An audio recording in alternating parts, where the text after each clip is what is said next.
Hello biker, আমার Suzuki বাইকের মিটারটা কিসের জন্য চলে গেছে সেটা আপনারা জানেন না। তা এই কথা এই বিষয়ে আজকে আপনাদের সাথে আমি শেয়ার করব। একটু ওদিকে আসেন। দেখেন আমার এই মিটারটা, গাড়ির বয়স বেশি দিন না, 1-1.5 বছর বয়স। আমার মিটারটা সম্পূর্ণই নষ্ট হয়ে গেছে আমার কারণে। আমি ভিডিও বানাই, আসলে ভিডিওর কারণে। এই যে দেখেন আমি চাপ দিতেছি, আমার কিন্তু মিটারে কাজ করে না সম্পূর্ণ। এই যে এখানে যে কিলোমিটারটা দেখাচ্ছে এটাই থাকবে, এখানে আমি গড়ির চেঞ্জ বাই বলেন টান বলেন কোনো কিছুই শো করে না, সম্পূর্ণ এটা নষ্ট হয়ে গেছে আমার জন্য। আমি নিয়মিত ভিডিও বানাই, তো আমার কিছু ভুল ছিল, এই ভুলের কারণে আসলে যারা মানে ভিডিও বানান তাদের জন্য কিছু টিপস, যে আমার মতো ভুলটা আসলে কেউ করবেন না। আমি রেগুলার ভিডিও বানাতে যাই, একদিন আমি হঠাৎ করে পানিতে চলে যাওয়ার কারণে আমার মিটারটা সম্পূর্ণ ডুবে যায়। পানিতে ডুবে যাওয়ার ফলে আমার এই মিটারটা সম্পূর্ণ নষ্ট হয়ে যায়। তো এই যে আমি যে একটা ইয়ের মধ্যে পড়লাম, যেমন নতুন একটা জিক্সার একটা বাইক, যে 1 বছর বয়স, বাইকের মিটারটা আমি আমার একটা ভুলের জন্য জাস্ট বাইকটা আমার মিটারটা নষ্ট হয়ে গেছে। এখন মিনিমাম এটা চেঞ্জ করতে আমার 3 থেকে 4 হাজার টাকা লাগবে। এই যে একটা লসের মুখে আমি পড়লাম, ক্ষতির মুখে একটা পড়ে গেলাম।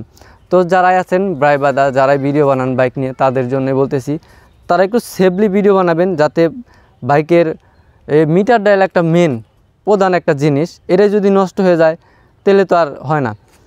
তখন দেখেন এই যে আমি এখন কিছু করতে পারতেছি না, আমার মিটারটা আমি যে কত টানে আছি বা কততে আমার গিয়ারটা শিফট আছে কিছুই শো করতেছে না। তো একটা বিগ একটা প্রবলেম।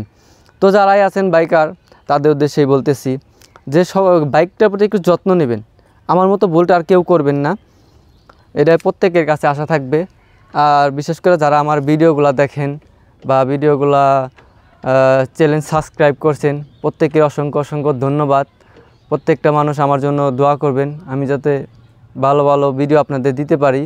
আর আরেকটা কথা অবশ্যই না বললেই নয়, যেটা হচ্ছে এই মিটারটা আপনার একটু যত্ন নিতে হবে। আপনি যতই ভিডিও বানান বা যত যাই করেন, এরা যাতে কোনোভাবে পানিতে না পড়ে।